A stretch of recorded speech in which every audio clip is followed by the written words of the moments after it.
Ladies and gentlemen, big Ferry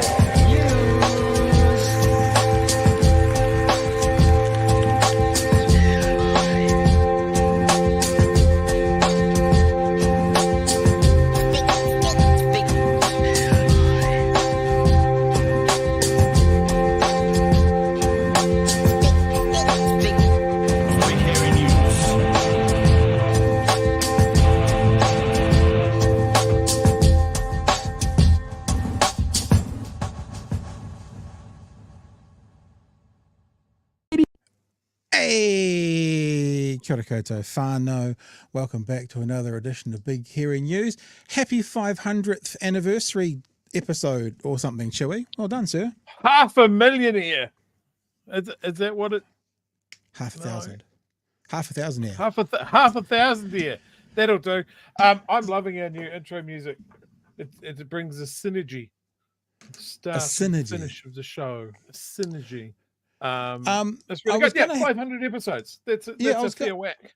I was going to have a look because we've been doing this over for a while, and people don't know too much of the history of this, but you and me filmed a few of these, like way back when we weren't actually doing them as episodes. We were just actually, we were testing it, weren't we? We were testing it. And I wonder if I can quickly find out that it says download. I was going to see, I wonder how we can, it'll take me too long to scroll through 500 of them. I could probably do it while I'm just doing them and to see what the date was the first one was. Because number 500, if you're doing it 5 times a week, obviously that's 2 years, but we've been doing it 4 times a week. So that's like 2.5 years. And then at the start, we did a bunch of them up to 200. I'm not going to do that. So it's been a long time. I wonder how many people out there, I wonder who the person is watching right now who thinks they've seen the most episodes live. You know, there'll be someone who reckons they've seen, I've been using it with day one. Really? Okay, sure. I got an email from someone today who found us 2 years ago, and they said they think they've seen everyone live within that time period. Or maybe they said almost everyone live. But yeah, 500 today. Happy birthday. Hey, Pat. Yeah. I'm just noticing a couple of comments in the chat. Yeah. People are missing out on our excellent intro music because of the pre-roll ad. Ah, that maybe sucks. we need to add like a little countdown. Like maybe 60 seconds of just the logo spinning around and then the music starting or something. Yeah, maybe. Maybe Right. something like that. I'll tell you something else we should add. It's pretty good. Tell you something else we should add. We should add this music to our rotation as well. Here's a little treat for everybody. I'm just going to show this to you when I set the thing up properly. You'd think after 500 episodes, I would have actually sorted this out by now. But no, of course, I haven't done it. Haven't sorted it out by now. This is a little song for you all, just because I like to share. Sharing is caring. In Springfield, they're eating the dogs. They're eating the cats. They're eating the pets of the people that live there. They're eating the dogs. They're eating the cats. They're eating the pets of the people that live there. People of Springfield, please don't eat my cats. Why would you do that? Eat something else. Hopefully this won't get us kicked off YouTube again. People of Springfield, please don't eat my dog. Here's a catalog of other things to eat. So we'll just talk over it a little bit. They're eating the dogs. Whoa, whoa, whoa, whoa. They're eating the cats. Meow, meow, meow, meow. They're eating the pets of the people that live there. They're eating the dogs. Whoa, whoa, whoa, whoa. They're eating the cats. Meow, meow, meow, meow. You get the They're idea. eating the pets. Pretty good though, eh? I mean, like I know when we did our introduction music and stuff, we talked about getting away from AI. I know this is not AI because he's actually done it with other doggy sounds as well.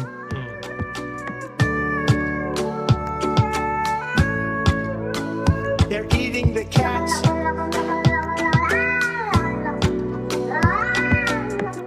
That we was just go my to first YouTube- catness vid that I saw, the one with that grey cat. I loved it. Yep. If you just go to YouTube and look up, the Eating the Dog song, it pops up. It's had like 13 million views or something. Oh, sorry. I exaggerate. Only 8 million, Chewy. Only 8 million. We haven't had 8 million views since we talked about Brian Tyler Cohen. We should do one of those again sometime soon. Thanks for being with us all tonight. Yes, some of you know what's going on. Some of you know we've got a bit of a conversation to have tonight. But before we do that, we want to say a huge thanks to our patrons, our lovely patrons who will all feature at the end of the show in the post roll. But thank you so much for being a part of what we do. If you like what we do, if you want to support what we do, then the way to do it is to head to patreon.com/Big Hairy News. We've got a bigger audience tonight than usual because some people know what's going on. If you're a first timer to us here tonight, feel free to help us continue to make independent news. You know, we every little bit does make a significant difference. We get early release interviews and stuff get put up there. We have monthly meetups online, and the main reason I think most people support us is just because, you know, we had a computer card blow up the other day with the cameras, and it cost me $600 to replace it. And the patrons covered it. It was fantastic. So thank you so much for being a part of what we do. Without you, we probably would have stopped at about 497, Chewy. We definitely wouldn't have made it to 500. Definitely not. And Luke says of that, thank you for the super chat. Happy half thou, gents. Love your work. Thank you for the super chat. I appreciate it very much. Gareth says, it'd be great to do a compilation of clips to celebrate the 500. Put it out on a weekend, might lure in some new viewers. All right, Gareth, thanks for giving me another 10 hours work to do this week. We'll see what we can do. Yeah, it's a good idea. I mean, I can have a look around and see what we can find. Maybe we could do a Friday night one and just have it as a pre-record with a bunch of my faves. The problem is, how do you get it down, Chewy? It would be a 6-hour show. I mean, honestly, how do you get down a show of an hour over 500 episodes? Look, we've always been a very tight ship, and have always stuck to the time limits that we 60 minutes we on want the to, nose. right? Yep. You know, because we're economical with our thoughts and our words. Yep. Just like that. Kiwi Bird says, eat hot dogs, not pet dogs. Thank you for your super chat. Appreciate that. Okay, guys, got something to share with you tonight. I'm going to go through the whole story. I've even written down the order how I want to tell it to you. Once upon a time in podcast land, there was a little hairy boy. Anyway, about a month ago, 3 weeks ago, on this podcast, as we often do, we highlighted a conversation that was happening on the working group. And it's interesting because the conversation we highlighted, we were mostly excited because Matthew Hooton called Damien Grant a dickhead. That was kind of the highlight of the actual clip for us. But then what happened after that went is the episode from the working group got taken down. And we were like, why has the episode been taken down? What's going on? And I heard a bit of a rumor, and if you have a look at the dates of this, it'll tell you somewhere, I think, there, August 30th, that maybe Dr. Don Brash was about to sue Matthew Hooton for defamation based on some apparent honest-held beliefs shared on the Working Group podcast. We just spitballing, heard a few rumors around the grapevine.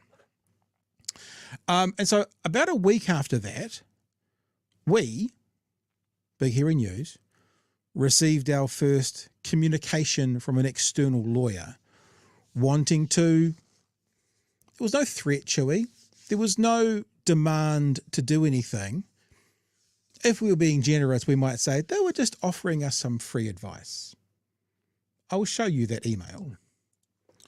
The email is from a guy called Max. I've obviously redacted all of the personal confirmation. And it was headlined Defamatory Statements by Matthew Hooton on BHN podcast. Okay. Never hosted Matthew Hooton, Chewy. He's never been on our cast. We'd love to have him on, but never been on. To the principles of Big Hairy News. That's us, Chewy. That's you and me. In view of the republication of Matthew Hooton's very serious defamations on the Big Hairy News podcast, don't need to say podcast. We need to train people on Big Hairy News. You can just say on Big Hairy News. So for the media watching right now, you can just say on Big Hairy News. Not like what RNZ did to us when they called us Big Hair News.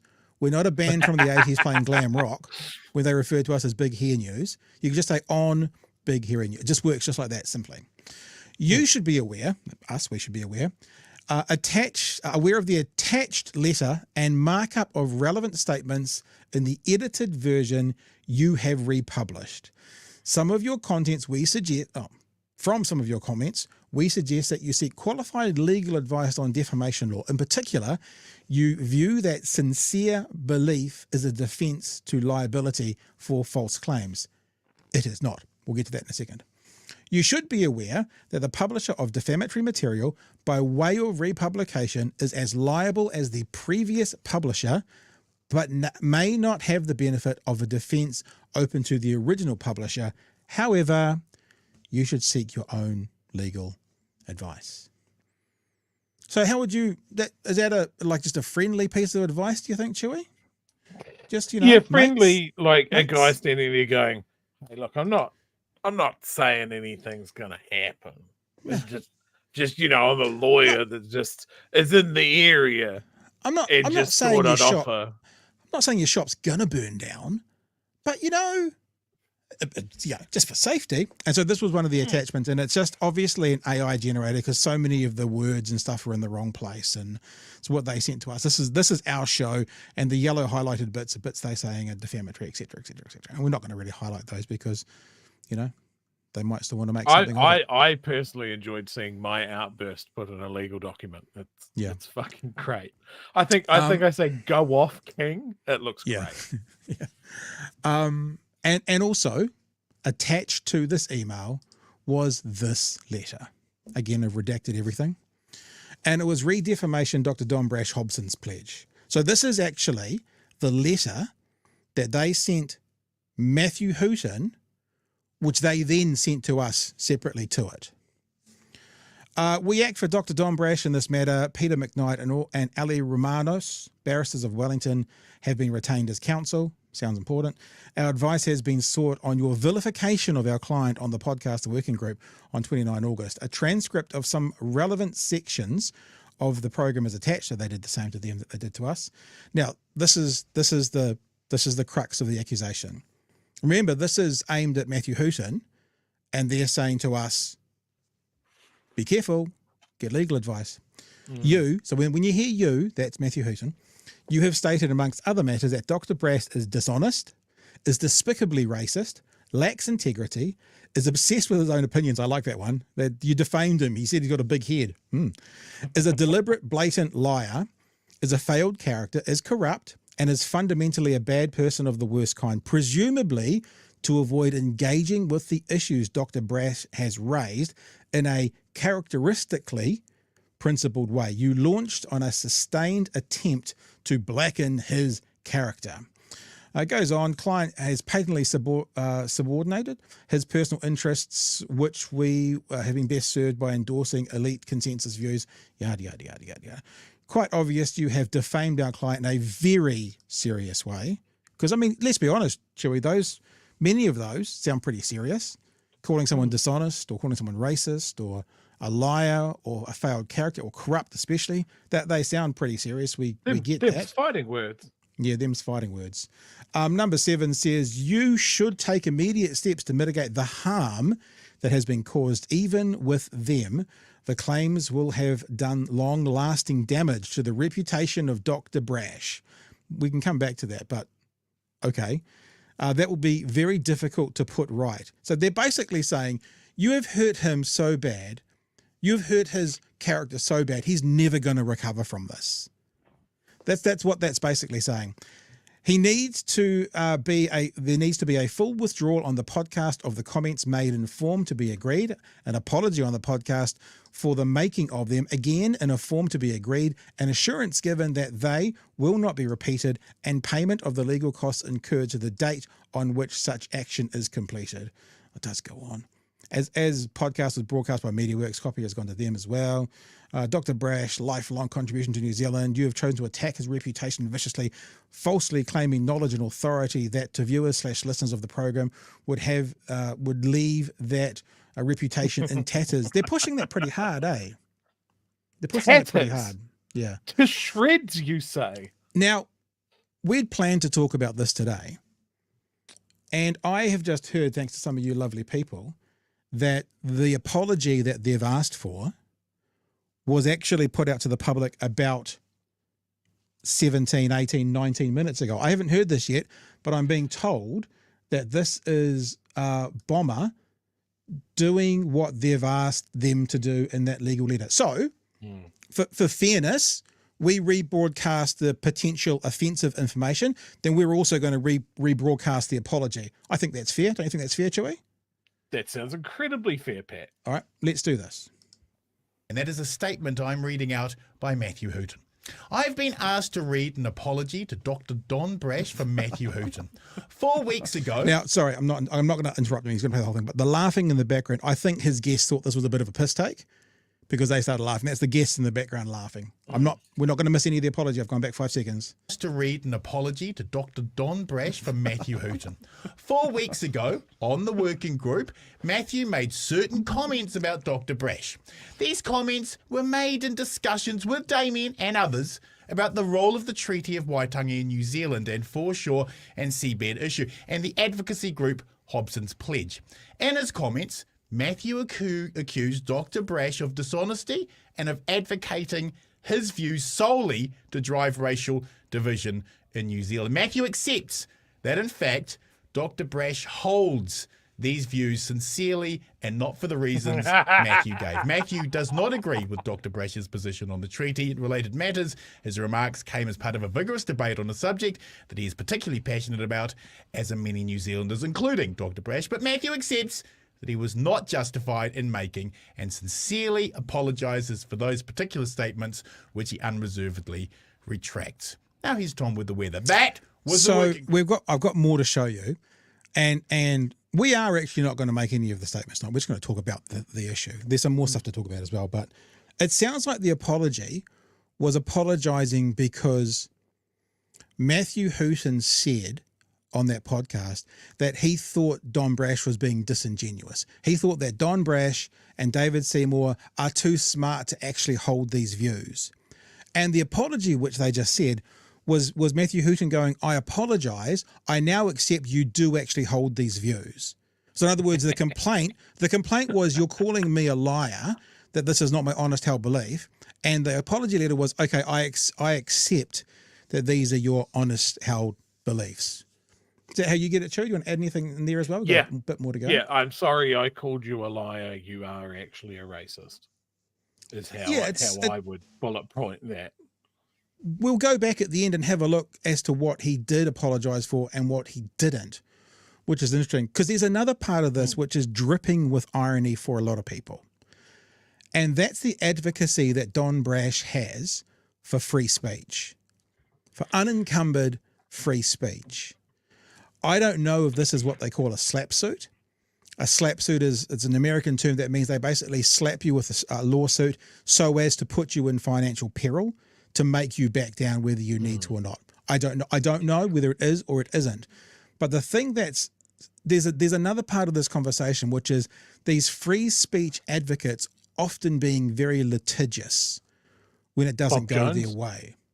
Bob Jones, yeah. Okay, so this is from 2017. This was a speech written by Don Brash. There's a part of it that says this. I nevertheless value freedom very highly, including, if I may be allowed a brief reference to a later speaker, the freedom to choose to end one's own life. I have been asked to focus in particular on the freedom of speech. In New Zealand, freedom of speech is enshrined as one of our fundamental rights in the Bill of Rights Act of 1990. Section 14 of that law, headed Freedom of Expression, notes that, quote, everyone has the right to freedom of expression, including the right to seek, receive, and impart information and opinions of any kind in any form. Now, I know you know, and I know, that free speech does have limits on it. You know, they always talk about shouting fire in a cinema.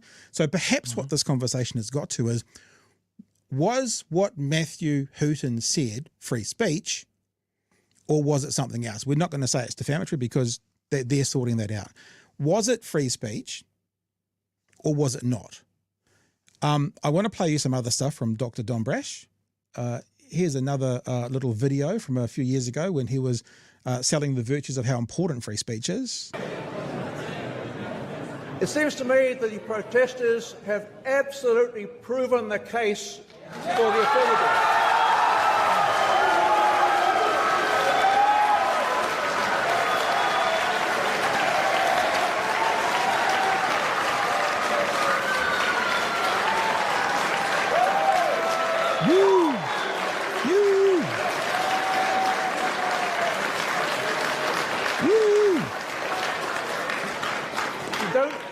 don't want to debate the issues. You just want to shout your opponents down. And that's what this motion is about. PC culture shuts down free speech. Pat, if you could just Yeah. pause it there. Yeah. Because he used an old term there. PC culture. We don't use the term PC anymore. We use woke instead. PC culture shoots down free speech. I'll just give you another one. And look, remember what I've already said. There are limitations to free speech. The question is, where are those limitations? Where does the Dr. Brash in this video consider the limitations versus in the lawyer's letter? Greeted with applause, Don Brash quickly launched into his speech, touching on his childhood and taking the crowd through his career. Before he'd entered the lecture theatre, a warning had been issued. Anyone who protested would be asked to leave. Not surprisingly, Dr. Brash also touched on the importance of free speech and the idea there could be legislation to protect it at universities. There was no heckling, but the floor was opened up after his speech, and one person asked Dr. Brash if he is racist. I don't think I'm racist. Have I got some subconscious bias against people who don't look like me? I suspect most of us do. I lived for 5 years with a guy who was Sri Lankan and came to see him not as Sri Lankan, but as a brother. He lived with him for 5 years. So I'm capable, I think, of looking through race, and I don't see myself as racist. So that was obviously a reporter from RNZ with the story. Yeah. Now, I'm just thinking, do I want to do this other bit about Don Brash's character? Because what he said is, don't call me a liar, basically. I believe what I say, and I say what I believe. I think I'm going to leave that bit. I've done that bit before anyway. I'm going to go on to the spin-off article, though, because this is all seriously, like by absolute coincidence, the spin-off have released a story on this tonight as well. And I'm going to read some parts of that. Duncan Grieve wrote it. And I know that the guys from the spin-off hadn't seen the lawyer's letter yet. They've probably seen it now. But here is some, so they heard the rumor that I heard on some levels, and they did some digging. And this is what they found. When contacted by the spin-off, Brash made it clear that his defamation claim concerned only one aspect of Houghton's comments. One aspect, right? So Brash is saying only one aspect of all of these things is what I'm concerned about. He says this, I mean, calling someone a racist these days is almost fashionable. It's become so common. I do resent that and deeply resent that. But when he claims that I was promoting a view which I simply don't agree with, don't believe in myself, I mean, that's quite preposterous. So Brash has said to spin-off, again, and this is the same as the apology, when Matthew Houghton said, I don't hold on to these beliefs, and he's talking about the beliefs around Hobson's Pledge and around what the treaty is, that it's an act. He's saying, no, that's preposterous. I do believe all those things. Brash went on to say, Brash told the spin-off in a pair of interviews that his legal issue was solely with Houghton's persistent attacks on his integrity. He didn't suggest I was wrong. He suggested I was lying and knew I was lying. So again, he's saying that I was playing a role. I was playing a game, that these things I say I don't believe. No, I believe these things. And that's what the apology's been. Despite his persistent positioning as a champion of free speech and opponent of cancel culture, Brash considered that aspect of the podcast a bridge too far. I'm in favour of freedom of speech, he said. But it's one thing to believe in a freedom of speech, another thing to accuse someone of flat out lying. That's what Houghton has done. I don't think that's inconsistent with a belief in freedom of speech. I am going to play that other clip. And I'm not making any accusations at Don Brash about this. You're about to hear a part of a recording that I did with Don Brash maybe 13 years ago. Because this sounds a little bit juvenile, chewy. And I guess in this instance, he's specifically saying to Houghton, I was not lying about that. Because all of us are liars, right? We've all lied. So to say, Chewy, you're a liar, Pat, you're a liar, Don Brash, you're a liar, I think as a coverall, no one can deny that. Especially when you've had like marriages where you've been where there's been infidelity.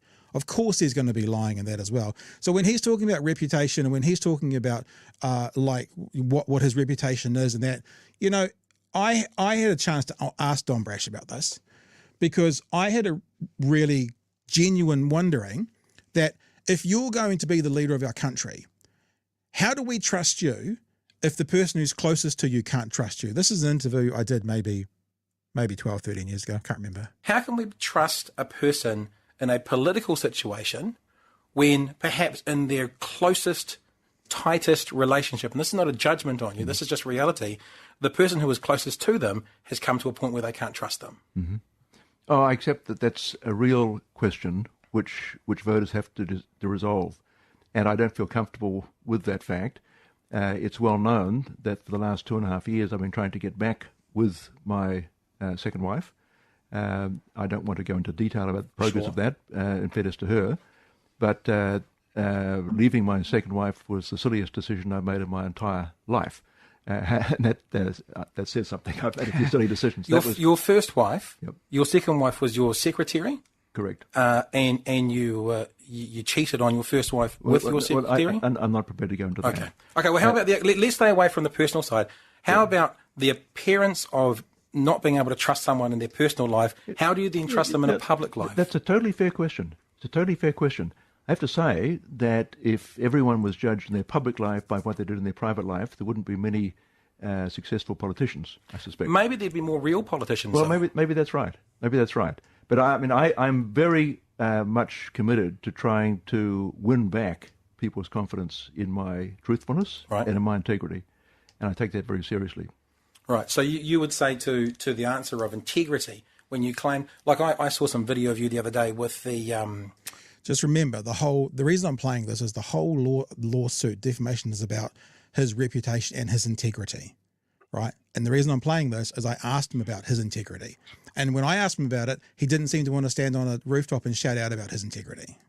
Exclusive brethren were coming up and talking about how they need the morals in society to change. When what you've been through in your personal life, did you ever find it uncomfortable that you were having groups looking to you as almost a moral leader with what's happened in your personal life? I don't know that too many people have looked to me as a moral leader. There is video footage. I think it was the Exclusive Brethren. It was certainly a church group saying that we need you, Don Brash, because we need the moral direction of this country to change. Is there any conflict? Did you feel any conflict between what had happened in your personal life and what people were asking you to do in a public position? That is always a matter of discomfort, no question about that. And that's why I'm very, very keen to restore my marriage if I can, and undo some of the damage which I've did to my wife and my children, and indeed confidence of the public in me. Will you be putting out words like integrity and morality this upcoming election? I didn't use them too often, I must say, in the last election. What I'm mainly talking about is the need for this country to do substantially better economically. Right. That's my main focus. And look, really clear, I have no judgments of Don Brash. I have an ex-wife, no judgments at all. But I'm one of those people who probably goes, like when people say, what goes on in your own bedroom is your own business. I actually kind of agree with that. The only time I don't agree with that is if your public persona is very different from your private persona. Because when no one's looking, that's who you really are. Now, I really do hope that Don Brash sorted out that part of his life. I really do hope that Don Brash, got the closure that he needed and it all worked out for him. The only reason I wanted to play that was when we're talking about integrity, how do we get a reputation? How do we lose a reputation? What is the reputation that's worth defending? What is the reputation that is worth suing someone for? I'm going to show one more thing to the spin-off, but why don't you have a crack if you've got anything you want to add to that? Yeah, like I don't really want to dive too much into, his personal things. I think it does be a little bit of talking about when you are holding yourself up to be a leader with personal integrity and that sort of thing. And I think that comment of like how can anyone trust you when the people closest to you let down, I think is a fair question, and he acknowledged it as such. There's no problem there. I also find his comment of, this is a comment lost in time now, but his whole thing of the biggest focus I have is I want this country to do better economically. It wasn't, though, because when was this recorded? Was how close to it was the Aurora speech? I'd have to. I mean, Before I or did this. after? I did this podcast. That was the one I did with Jeremy Elwood, the Slightly Correct Political Show, and I did it in 2008 and again in 2011. So it's probably 2011. And I So think his audio speech after, was. it was after his speech. That was I think mid to late 2000s, and that's Matthew Hooton's experience of him as well.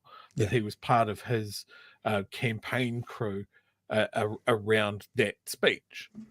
So, he was already doing the race stuff at that point. He was already driving that wedge. He was already doing iwi versus Kiwi. And I mean, that is, when you look up who was his advertising guy for that and see what that guy's up to now, that is a rabbit hole of all rabbit holes.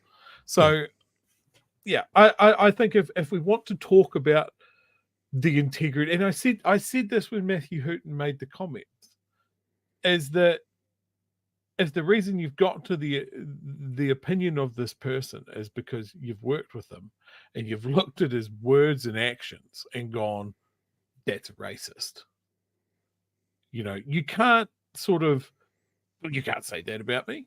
That is literally free speech. It's one person's opinion based on his experiences of working closely with you and being a political operator, analyzing what you're saying and your actions. There's no question. You've just got to take your lumps. You can be fucking angry about it, sure. You can go, I don't like being called a liar. Fine. Yep. Nobody does. Yep. But you have a history. You have a history. You have lied before. As you said, Pat, everybody lies. But how big and how often? The only other thing I want to add now, and then we're going to, because there's one more part to wrap this up, is talking about opinion, honest held belief. I've learned something over the last few weeks. I sort of knew this, but I'm more clear on it now.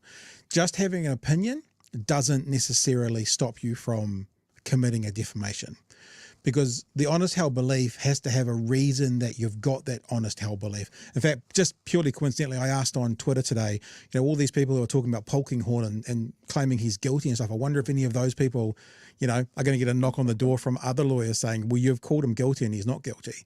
You're defaming him. And everyone's been saying, it's my belief, it's an opinion. If you need to have something to back up your opinion, in other words, I have this opinion because these are the steps that have taken me to get to my opinion. That's what actual honest held belief or protected opinion is. Just mouthing off what you think because of vibes and feels may not necessarily protect you every time. So people need to be aware of that and be aware that just honest held belief or just opinion is a defense. Has to be a reason for the opinion. Maybe person X did something bad in their 20s and stuff, so you have an opinion on them in your 30s based on what they did in their 20s, even if it's wrong, but you have the history as to why you back it up and why you have that opinion. You'd probably be fine. And maybe he did that thing twice and was convicted of it twice. Whatever it is. In his 20s. Yeah. As a theoretical thing. I mean, I am not going to sit up here in my fucking ivory castle and say that I have never told a lie and I have never cheated on someone. But it is, again, I fucking tanked my life in my 20s because I did that. And then do you know what happened? I fucking learned and I never did it again. Yeah. So yeah, having personal integrity and having a reputation, it is hard to build, easy to lose, and incredibly hard to build back. Yeah. So and there's also, I mean, look, I'm trying to be fair now. There's also other kinds of integrity. There's workplace integrity. There's, Don Brash was the governor of the Reserve Bank, and even Matthew Hooton said he was a genius economically. So you might have an incredibly good reputation there. So he may have an incredibly good reputation there. Anyway, look, this is the last thing I want to add, because this is also the thing that's almost strangest about this free speech advocate, pure free speech advocate, because if the defamation case was going to be against Hooton against Brash, that means he would have defamed Seymour as well. And the good thing is, on our behalf, Spinoff contacted Seymour. Brash is not the only object of Hooton's derision in the fateful episode. He expands the scope to include ACT Party, a former client of Hooton, and its Treaty Principles Bill. Quote, David Seymour cannot possibly believe that his racist Treaty Principles Bill reflects in any way whatsoever either the text or the case law over the Treaty of Waitangi. He isn't that stupid. So once again, Hooton's saying he doesn't believe the words he's saying, which is basically the accusation that Brash was defending. I do believe the words I'm saying. Hooton says on the podcast he's going to inflame hatred in New Zealand. When contacted by the spin-off, Seymour said he had not heard Hooton's comments, but after it was relayed to him, confirmed he had no interest in joining Brash in any defamation proceedings. And indeed, Seymour tends to appear on the working group again soon. I always take Matthew with a large grain of salt. On his best day, he's scintillatingly brilliant. And then there's the day when he's getting sued by Stephen Joyce, or as adamant Todd Mueller is the best Prime Minister New Zealand has ever had. The trick with Matthew is to take the gems for their considerable worth and to be able to tell when he's having one of his off days. So this free speech, quote unquote, free speech advocate is like, I'm not going to do anything about it. Don Brash called in the lawyers, and I'm just going to show you one more time from the actual legal letter. He says himself, he's not defending all these things. He's probably defending one of them or a couple of them. But what the lawyers said, that they say, amongst other matters, Dr. Brash is dishonest, is despicably racist, lacks integrity, is obsessed with his opinions, is a deliberate, blatant liar, is a failed character, is corrupt, and is fundamentally a bad person of the worst kind. And where Dr. Brash said was his one point was that he does, well, I'll read it. I don't believe in myself. No, I mean, calling someone racist these days, yeah, it's become common. I do resent that and deeply resent that. That's the next one, isn't it? Solely Hooton's persistent attack of his integrity. He didn't suggest I was wrong. He suggested I was lying, and I knew I was lying. So it's about him not telling the truth, not about the accusation, and I won't say he is, the accusation that he's deeply racist, or the accusation that he is obsessed with his opinions, or the accusation that he is a failed character, or the accusation that he is corrupt. See, I think that's probably the worst word in the whole thing, maybe. But it's all about being dishonest, and that's what the apology was that you just heard on Martin's show. So there you go, folks. There's our first legal letter, well, email. And the media's on this now. It's out in the public domain. They're talking about it in Spin-Off. I know that Duncan Garner is sniffing around it as well, and he's sniffing around it because obviously Rover got sent that letter as well, because that's MediaWorks. And it was out and about on the working group tonight as well. And there you go, folks. Our first interaction with, we weren't accused of anything, like of saying or doing that. What it was is the idea that we rebroadcast some opinions of Matthew Hooton that they thought were defamatory. Although in the end, it wasn't really their, I guess it was their opinions, because it was a deliberate, blatant liar. So it's that those, I'm an honest person is what he needs everyone to know. So I'm happy to say that these are all accusations. We don't call Don Brash dishonest. You know, they're accusations. I've had interactions with him, and you heard a clip of an interview that I did where I asked him about his dishonesty in a personal life, but in a public life, don't know. Fine, happy to accept that everything you've said in front of a camera, you've said stuff you believe. No problems at all. There you go, Chewy. Here's my dissertation. Family chat, just gather around real close. I don't want anyone to miss this. I actually think David Seymour did a really good statement. He was amazing. In that spin-off article. Yep, right? 100%. I read this upstairs to my partner, and I said, I haven't done it yet, so I'll do it now. I'm going to give David Seymour a clap. Well done. It's the perfect response, because you know what Brash has done? It's the Streisand effect. We're all looking at it now, and we're bringing attention to it. And we were going, oh my goodness, But he doesn't mind being called racist. Oh my God, what's going on? and yet Seymour goes, no thanks, not interested, don't want to be associated with it. But on the way out, Houghton can be really, really good, can be really, really bad. And then the examples that he uses are fucking perfect. Yeah, sticks one to him. Yeah, Todd Moller, absolute mistake. The comment about Stephen Joyce, Matthew Houghton made some comments about Stephen Joyce, had to back down and pay legal costs on it as well. Absolutely devastating. Yeah. But to bury that with praise as well and then distance yourself, is fucking, it's well done. Well done, David Seymour. I thought you were going to sneeze, but that was you throwing up a little bit in the back of your throat. That's just a new sentence out of my mouth. No, it's not, Chewy. No, we constantly tell people we have a bias. There's no question about that, but we play balls and strikes. If it's worth congratulating on the right, we congratulate it. And that was I agree, it was a really good statement by David Seymour. He handled it perfectly.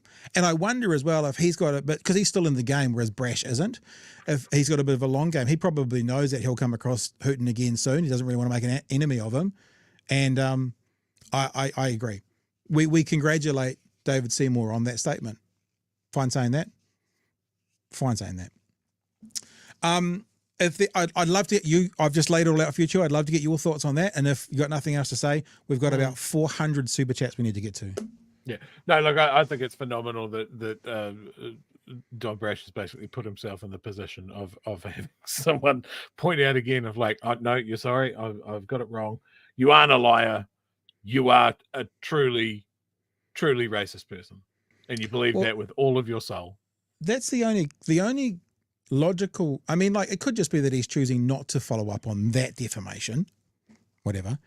But the only thing you conclude is when you look at that letter, and the thing is, right, Spinoff haven't seen that letter until now, if they're watching now, is that he got accused of being dishonest. Okay, that's lying. We don't want to, he's saying, I'm not dishonest. He got accused of being dishonest.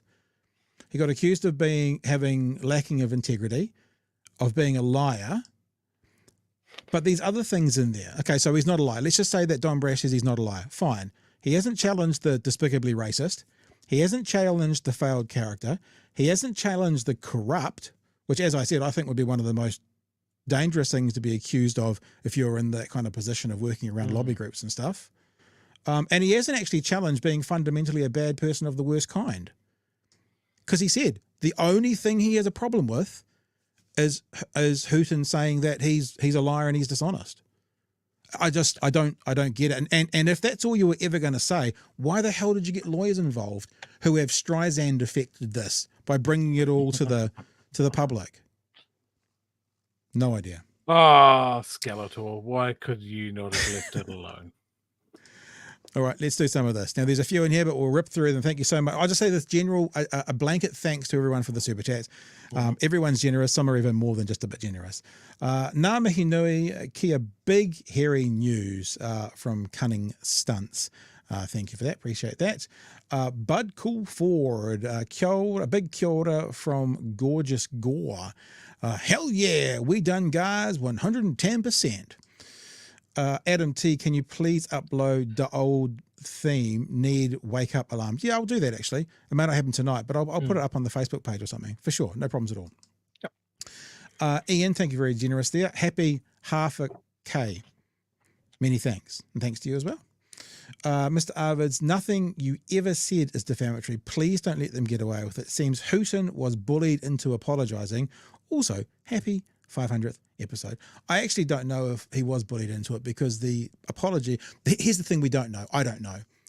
Was that the apology that the lawyers signed off on or not? Because if the lawyers have said, yes, that apology will suffice, then that's even stranger. I have to assume that they haven't, so we'll see what happens. But, you know, as we said, this is in the public domain now. Kind of, we were going to do it anyway tonight, but technically Spinoff broke it before us, but we've added some more information to it. Kiwi Bird, Dr. Don Brash is that delicate little snowflake. Be careful. That could be defamatory. Do you have evidence? I guess you do, yeah. I guess you've got evidence for your opinion. Tane Pukinga, I had to pay for the first time just to say this without mentioning names. What a little bitch. We don't know who that's in reference to, Got no so it's idea. hard to say. Hire Winston's lawyers, lots of experience. SP says free speech is not actually a thing in New Zealand. There are two classes of citizens/speakers, those that can afford defamation lawyers and those that can't. Yep. Colin Craig, I don't want to be sued by him, but he was always very quick to pull out the lawyers, like very, very quick. He got a lot of sort of people backing down because, threatening with lawsuits, which involves, tens, if not hundreds of thousands of dollars just to defend yourself. Congrats on the 500, boys, says Mark G. Also celebrating my 2-year patroniversary. Oh, nice. Contribution for the legal costs. Oh, shit, I hope not, Mark. I hope not. There's a new name. Carfeckle. Brown friends. Dennis Radar BTK was married. I don't understand that one bit. Do you understand that one bit? No? No. We're probably just setting out some kind of Nazi signal to people as soon as they heard the code word that it was time to go or something. Frosty, thank you for the super chat. KGB sleeper cell. Maybe. I think it's inappropriate to bring up these personal details when involving politics. It's a real slippery slope. Imagine if someone bought your family relationship, Pat. I tend to agree with you. And you know what? This is sort of my rule. I think you leave people's kids out of it unless as a person of profile, they've brought the kids into the environment. I do get frustrated when, and I have names in my mind of people I know who have done this, very high profile people who have happily, been in Women's Day and that kind of thing, showing off their wedding, showing off their kids, the first baby, and then they have an ugly divorce and they go, we want our privacy, don't come near us. Now, I understand intellectually that they've got the right to say that, but if you invite society in by doing that, then I have less compassion for you telling them to stay out, because you've actually generated the interest in your family relationships. You've actually generated the interest in your kids by holding them up in front of the cameras. And equally, if you are it's like, an American conservative, this is no relation to anything we're talking about in New Zealand, being like, anti-LGBT rights, and then they get caught in a bathroom with a male hooker. That's the same sort of thing. If you've got a stand in public which says one thing, and you're doing something the opposite in private, I think it's fair game. And for Don Brash, the reason I'm comfortable with that was he said it was a fair question to ask. He said it was fair game in that clip that I played. Perfectly fair question to ask how do we trust you if the person closest to you can't trust you. But in saying that, Frosty, I take your point and I thank you for your comment. Gareth, personally, I think calling someone racist is a personal belief. It's like saying, I think you're funny, or I think you're untrustworthy. It's a statement of my belief and feeling. It's my opinion. Interesting way to look at it. Oh, are we going to come back on? Maybe we will. Maybe we won't. Paul says, fascinating exploration of a complex topic. Thanks for the deep dive and congrats on the 500. Look, my camera's thanks, man. Wide shot. You see the whole room. You see the whole room now. Actually, you do those ones and I'll fix my camera up. Those ones? Are you talking about the... God, you haven't even got rid of the ones. No, oh, Jesus. Just go down. All right. It's all gone wrong.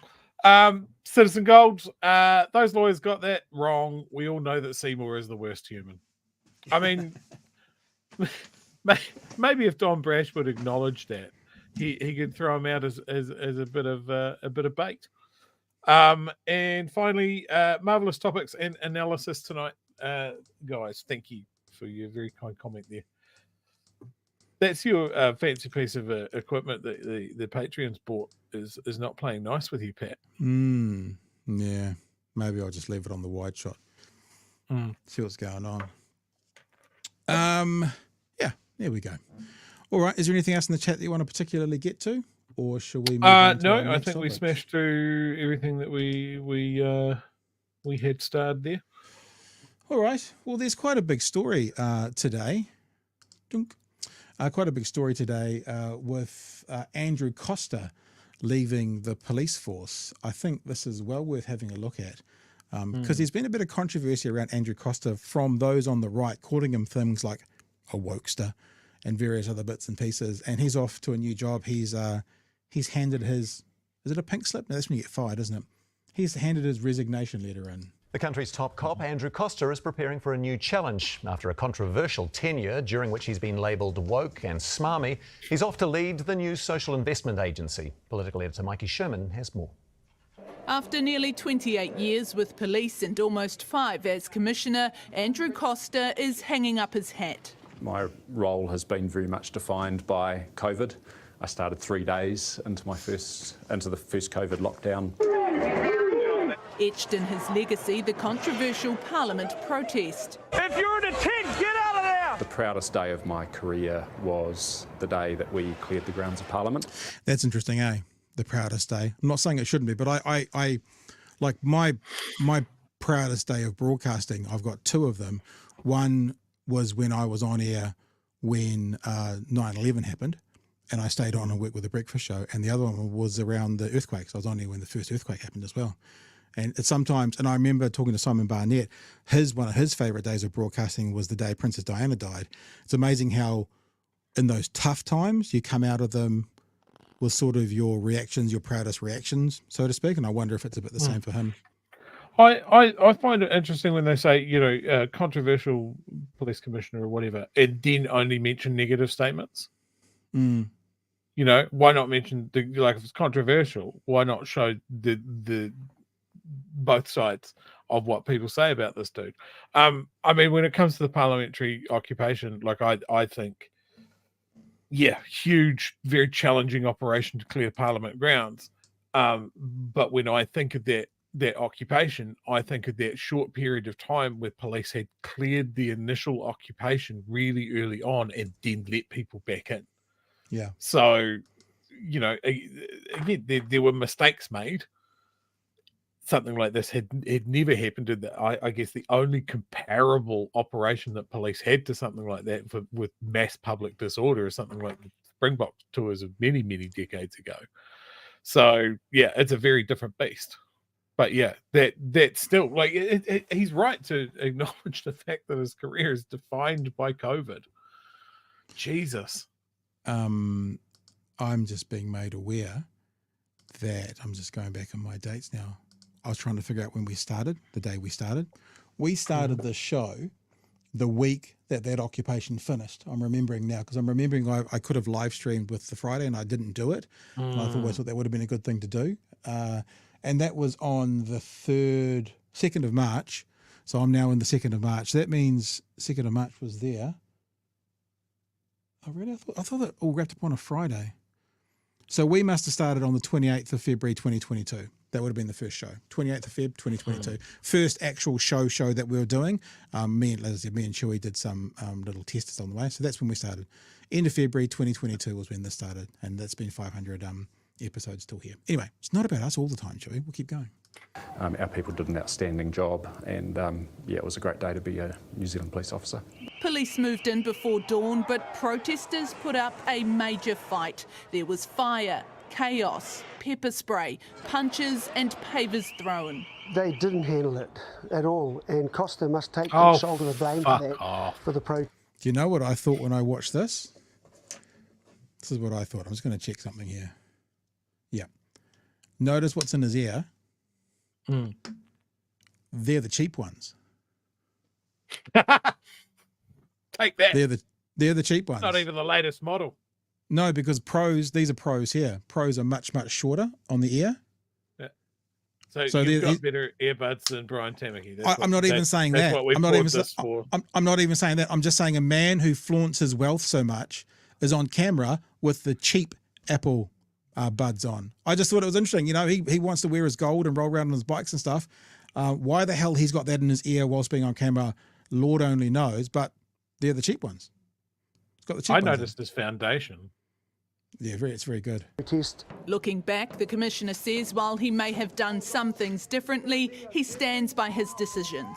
Police certainly had to deal with the huge polarisation that COVID caused in our communities, and to some extent we still see the effects of that now. There are a lot of hurt people in this country because Costa did not do the job he's supposed to do. He also put me in jail. Appointed in 2020, Yeah. Costa represented a We know liberal he's a good choice, guy, drawing Brian. criticism from then opposition parties. He wants to be nuanced. He wants to be woke. The police commissioner yesterday gave this frankly smarmy. The Prime Minister today So funny, eh? When people make accusations, often they're telling on themselves. Old Seymour there, smarmy. Could there be a person who's more smarmy? Honest held belief, and I can back it up. casting aside the criticism. No, he's done a really good job. You might want to belittle it with those sort of questions, but the point is... Well, I'm not Simon Bridges, if you have noticed. I care about my reputation and I let my actions speak for themselves. Costa served under a revolving door of 4 Labor ministers, then Nationals' Mark Mitchell, with a strongly worded letter of expectation.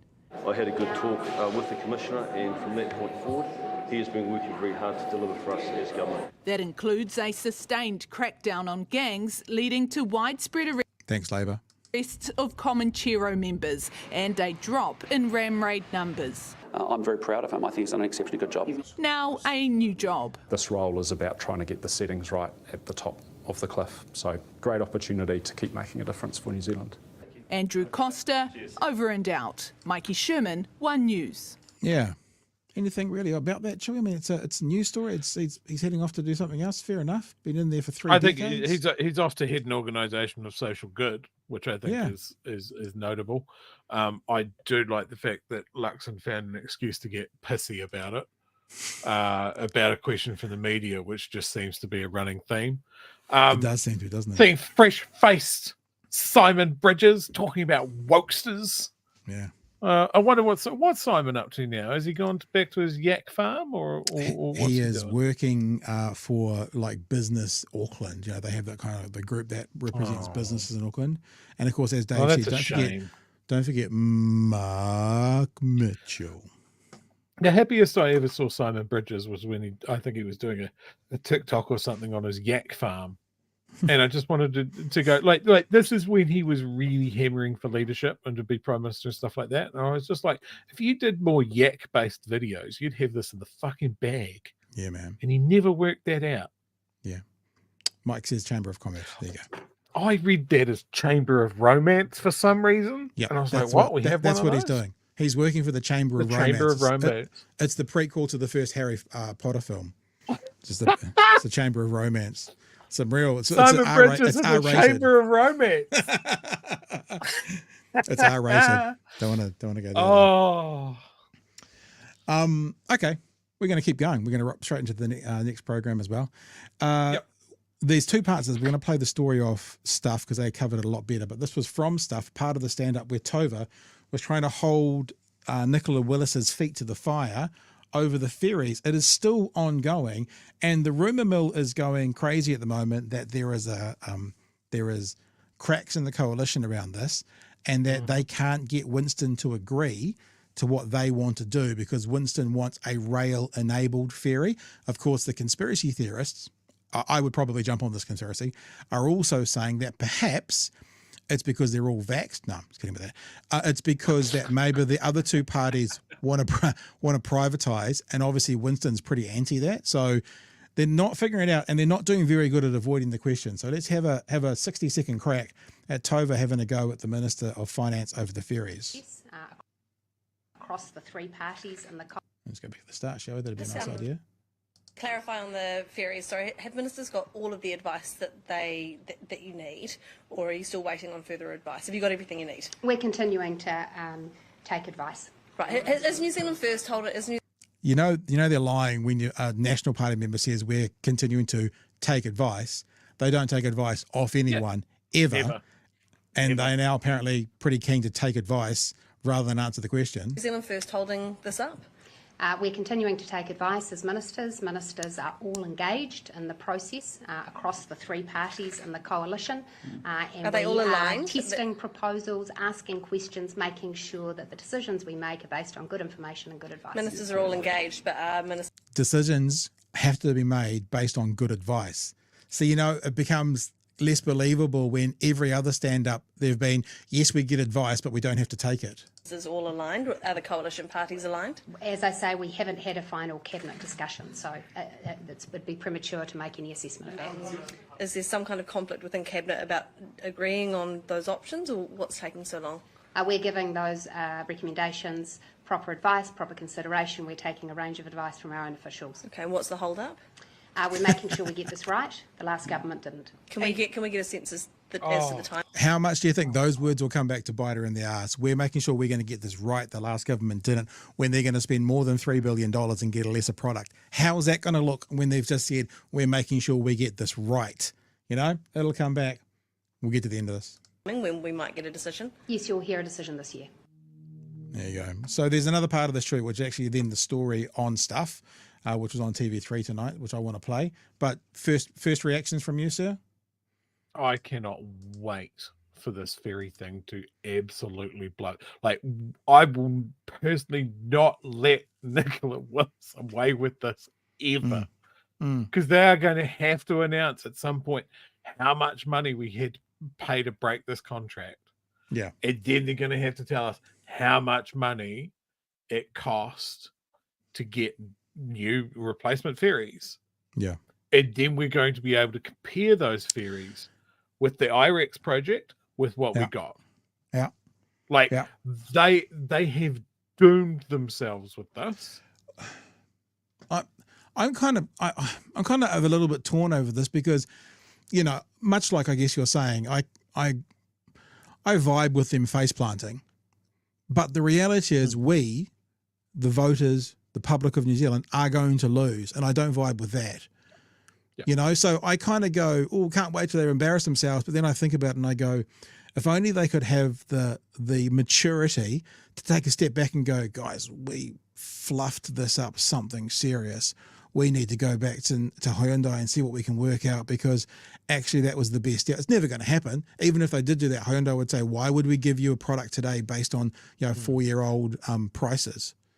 So on one hand, I go, it's going to be hilarious watching them faceplant, but I think actually more than that, I'm just gutted that this is going to be an absolute nightmare for New Zealand, having a product purchased which is going to cost more than the other ones were and be far, far, far more inferior for the next 40 years. That's what they've done. They've screwed public transport on the straight for 40 years. That's what they've done. It's the only thing that National's good at in the long term is making generational damage through their fuck ups. Yeah. I think, look, this is how like there's a lot of people that like, what's a good metric for the fact that the country's going in the right direction and things are going well. I will tell you right now what that metric is that this show becomes 30 minutes. A tight 30 minutes. Nothing to complain about. And maybe half of that is us talking about what TV shows we're watching. We're not there yet. Yeah. We're still hitting regularly 90 minutes an hour-long show. So there's your metric. That was Tova in the stand-up today. And then, of course, that got turned into a story on 3 this evening. Let's have a look. Well, after a string of problems with our tired old Cook Strait ferries, we're still no closer to a decision on how the government plans to replace them. And that is because before negotiating a new deal, the Finance Minister has to do some deal-making with her own coalition partners. There you go. Here's Jenna again. When the Aratiri ran aground in June, the shiver that was running up the spines of passengers spread all the way to the Beehive. Just 6 months earlier, the Finance Minister made the call to cancel the contract for replacement ferries, known as the IREX project, due to cost overruns. And still, we have no idea when or if any new ships will be ordered. I think there should be a rule in politics that you are not allowed to stop or cancel something until you have a replacement sorted out, whatever it is. You know, like I know we're not talking about American politics, but, you know, Donald Trump is brilliant at going, I'm going to have a much better healthcare system than Obamacare. What is it going to be? You'll see. When they tried to get it cancelled last time he was in, and, you know, John McCain did the famous thumbs down, he didn't have anything sorted out as to what would be next. So you can't actually vote on how is this going to be better. So I think they should put an official or unofficial rule in that if you're going to stop something, You need to have the replacement ready to go for the public to know. The public needs to go, yes, we're with you, National. Yes, we're with you, Labor, because we agree, we think that solution is better than what's offering. But they never do it, and it's always the voters, it's always the taxpayers that lose out on it. It frustrates the crap out of me so much. Or delivered. Well, there has been a lot of consideration happening, and when Cabinet has made final decisions, we will announce them. That's because, as revealed by Stuff, the Did you get that? What she's saying is, I don't know. We'll let you know when we know. But at the moment, I don't know. coalition partners are not all sailing toward the same solution. What are the three positions of the coalition? There is no position. Nicola Willis admitting the conversations are happening party to party, still at the negotiation phase before it even gets into a shape that can be taken to Cabinet to decide on. There's no formal proposal yet. 9 months. There is a formal proposal and it's being discussed between ministers. They have wasted, question mark, how many millions of dollars whilst we... Carmel. Hundreds. Exactly what I was going to say. The exact word, Hundreds of millions of dollars. Hundreds of millions of dollars. Delay. Part of the reason the mega ferries were cancelled was due to the cost of the portside infrastructure required. They're the cancelled not ferries mega were to ferries. be rail enabled, and one coalition partner in particular is big on rail. Would Matua Jones, man of the regions, champion of rail, ever let ferries be bought that weren't rail enabled?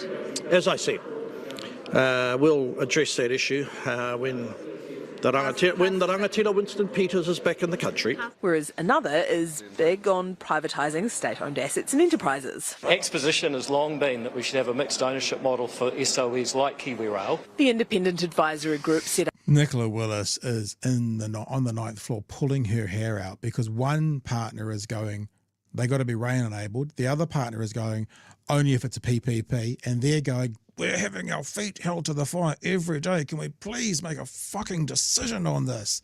And you know what? You go to bed with the devil, mate. You know, you gotta pay your dues. That's what you're finding out right now. If you go with any means to gain power, which Luxon did do, any means to gain power, then at some stage it's going to bite you in the ass, and it's biting you in the ass right now, Chewy. Do you think that they will put two and two together here? Now, cast your mind back, people. Cast your mind back to the election when New Zealand First were polling under the threshold. They were not getting a sniff in. It was ACT and National until Luxon refused to rule them out. That opened up the door. People flocked to, well, flocked is probably too descriptive a word for. They got their walking frames out. They went up with their the walking infirm frames. and the medically dubious. To run to New Zealand First, and that's what put them in this position. Like, if Luxon had shut the fuck up or just said, yeah, I'm not working with someone that's got as many kooks around him as Winston Peters, New Zealand First would not be there. I am firm in this belief they would not be there, and it would have just been National and ACT agreeing to privatise the ferries. Yeah, and that's would have been done by now. Winston always talks about being the handbrake, and Labor looked at it like, oh my God, he was the handbrake. But now there might be many New Zealanders on the left going, thank God he's there to be the handbrake. So, you know, I guess that's Winston. He's always said that, and maybe it's proving true. I mean, to have it not be rail enabled would be the biggest mistake in the world. The loss of productivity, the cost getting off a train, going onto a truck, going onto it, getting off that truck and going onto a train again is just nonsensical. It's utterly ludicrous. So I hope he sticks by it. How do you feel about the media constantly describing IREX as mega ferries? Well, they're bigger than the ones we've got now. As you heard, it kind of fucks me off because they're not mega ferries. They're just appropriate ferries, modern ferries. Yeah. They're not mega ferries. It's not like we bought a P&O cruise ship, gilded it and put it into action. That's what you want, though. Second-hand Corolla. It's just a more appropriate ferry. Yeah. Yeah, and look, 2 times in one night, we sung the praises of David Seymour in our first story, and I guess we're singing the praises right now of Winston Peters. And people who say we live in our echo chamber, you're probably right most of the time, but we're also fair when we need to be, when something is done by people on the right, by politicians on the right, that warrant a congratulatory golf clap. Well done. Well done, sirs. Up to find a ferry solution recommended KiwiRail should no longer run the Cook Strait ferries. If it didn't end up with KiwiRail, would it be a bottom line for you that the ferries remained in public ownership? No, look, let's just tie-ho. There'll be a host of options put on the table, but New Zealand first. A host of options. So we're going from no options, Nicola Willis saying there is an option, to Shane Jones going, well, you wait and see, there's going to be as many options as there are stars in the sky. Commitment to KiwiRail is beyond capital. So an option is to have them in private ownership then? No, that's not what I said. No. But is there another public ownership option? Possibly. Is there another public ownership option that you were considering? Look, I'm not going to address any hypotheticals. As soon as we're in a position to make a public announcement about this, we will. Shane Jones has said there might be. Good on. Current commitment is to announce a solution by the end of this year. There you go, Chewy. So this ferry thing is, I said the other day about Winston Peters, they're eating the cats, meow, meow, meow, meow. Could be his, his undoing. It could be his Sarah Palin, I can see Russia from my porch, which she didn't actually say. That's actually a line out of SNL, but it got given to her and got owned. She owns it now. This is theirs. This is the thing that, is going to stick with them for a very, very, very long time. And I'll say this as a prediction, and I could be wrong. I was wrong about the poll shifting with Kamala Harris, wasn't I? I could be wrong, but I'll say this. When we get a more inferior service for more money than Labor had budgeted out, you just watch how that sticks, how bad that's going to be for them then. Shall we? Or summer holidays, Pat. Christmas school break, one of those ferries goes down. Not goes down. It's not the Titanic. Stops working. Loses power. The crew goes on strike. Engine blows up. That sort of thing. It's just, it immediately lands in your office, Nicola, and it's your fault because we would have had the IREX by now. Yeah. Well, that's the thing, and I was honest the other day. Like, I'm looking to take the ferry across in February. We wouldn't have the new ferries by then, but the following February, Whereas now we've got nothing. We go to the back of the queue, and we probably won't see anything till 2030, 2032, something like that. And we would have been seeing them in 2026, 2027. So them going, I don't know, too much money, let's do something else with no plan is going to result in us having a lesser product for the next 40 freaking years and take a lot longer to get here. So what's going to happen is when they do break down, the current ones, even though when they break down today, we wouldn't have had the ferries, but it's just going to highlight how little time the current ferries have left. Yes, we know, Nicola, that the ferries wouldn't have been here by today with that breakdown, but this is just highlighting how poor these ferries are doing, and you've just stretched out the time they have to keep running. That's what it highlights, Joey. How about a couple of super chats before we wrap up for the night? Costa's handling of all the parliamentary occupation impressed me. It could have gone so much worse, and he demonstrated restraint in a very trying time, even though public patience wore thin. Thank you for the super chat. Mr. Arvid says, I'm convinced this government doesn't care about us. Thanks for the super chat, Mr. Arvids. And Ken says, maybe Winston, with his known diplomatic skills, can get the IREX project back on track. Yeah, the problem that they've done, the biggest thing they've shot themselves in the foot with, as I have already said, is that even if they did go back cap in hand to Hyundai, I mean, if you, Matt, just reverse it. If you're a builder watching right now and a client booked you in 3, 4, 5 years ago and you gave them a price based on there and then they came back to you today to do the same thing, you're not going to give them that price. You're just not. It's not going to happen. So, all right, Chewy, is there anything else you want to add in? Because I'm feeling it's time to wrap up. I'm going to leave with something that my wife has insisted that I shoehorn into the show somehow. Yeah. So I'm going to inflict it on you now. Here we go. This is our good vibes to end the show. Okay. Have I got everything turned on? Yes. Are you babies? Are you the babies? Are you a precious babies?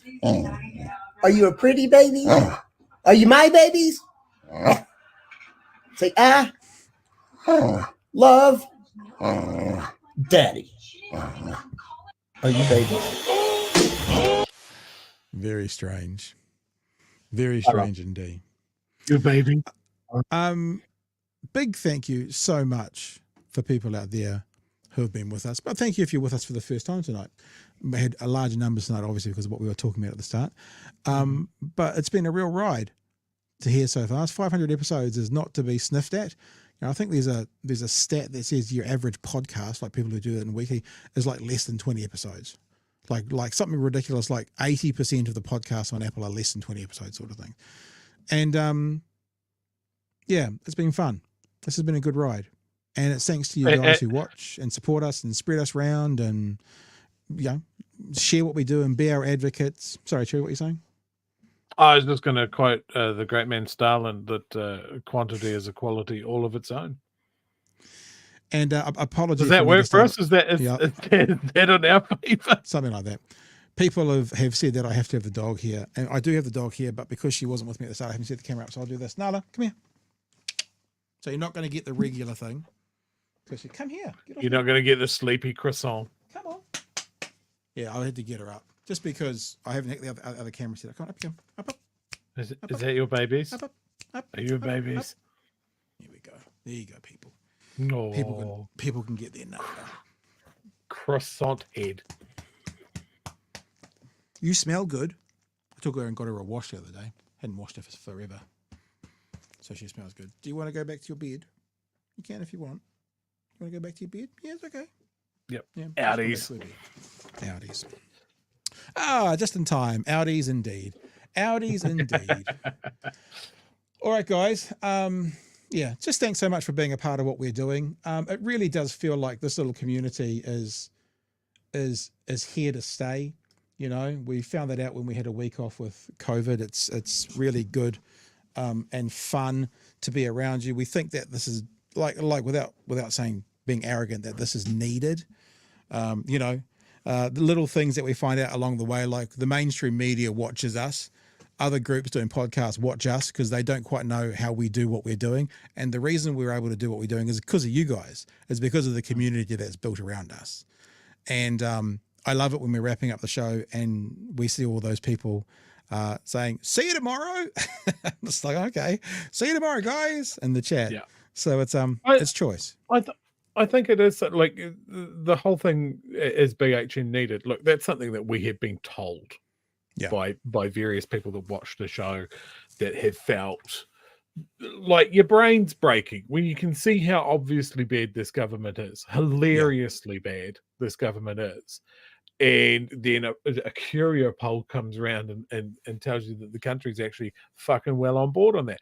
And if you're all alone in that, then you feel like you're going crazy. The government is gaslighting you. And then the number of people that have come into our chat who have caught the show, who have seen the TikToks and have ended up coming onto YouTube and in our comments in our Discord server and that sort of thing, and have verbalized the fact that they have found their people is fucking amazing. I always get a kick out of it. And I think when I think about other things, like I think about other content creators that are in our sphere, like Paul the Other One and Spiderhoof, among others, that are doing their own thing, but also very much pulling in the same direction. That is a great feeling. Like we feel like we're part of it, part of something that's quite important. We've had discussions through our time of like, do we cut back? Is it too much? Do we need to take a break? And then there's always something that fills our cup and keeps us going, and it generally comes from you guys. So yeah, as long as we've got gas in the tank, we'll keep going. Yeah. And like I said, when we came back from the week off for COVID, it's funny, people were saying that I sounded different in that clip that I played with Don Brash. The reason I sounded different was I was sick. I was sick in that as well. And I was only about 4 years old, you know, because I was only 15 years old. You did sound like a 12-year-old. Yeah. I think it's it's my naivety here. I really learnt, because I guess I've thought about this and I've kind of gone, oh, these guys are here for us. This is great. They're here to watch us, and they, spread us around. But what I read was, we're here for you. It goes the other way. It's like, we weren't here for you guys when we were away, which is why, again, we're talking about expanding and maybe getting into a Friday night show. There's conversations going on. Nothing moves fast, because at the moment it's pretty much just me sort of 9 to 5 doing this. It's not a quick process, but we'll keep you informed. We'll let you know what's going on, and yeah, onwards and upwards. Anything else, Chewy sir? No, I think we've both summed things up really well. All right. I do too.